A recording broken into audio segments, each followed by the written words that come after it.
Human alveolar surface when spread can increase and cover area 80 meter square. कितना cover करती है वो? 80 meter square. The walls of the alveoli contain at extensive network of blood vessel. और जो alveoli की walls होती हैं वो क्या करती हैं?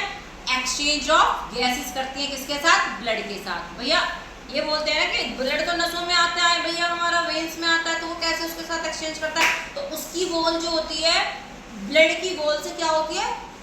मिली हुई होती है, तो वो जल्दी से क्या कर लेते हैं? एक्सचेंज कर लेते हैं चीजों को। समझ में आ गया? जैसे पुराने जमाने में क्या होता था, घर आपस में मिले हुए होते थे तो अपनी छत से दूसरे की छत पर कूद जाते थे इजीली, है ना, दूसरे की छत से अपनी छत पे कूद जाते थे। तो ऐसे ही इनका वर्क होता है। क्लियर हो गया? बीच में सिर्फ एक वॉल लगी होती है। फिर लंग्स का क्या काम होता है? ये प्राइमरी ऑर्गन होता है फॉर रेस्पिरेशन के लिए, जो लोकेटेड होता है दो साइड्स ऑफ हार्ट में।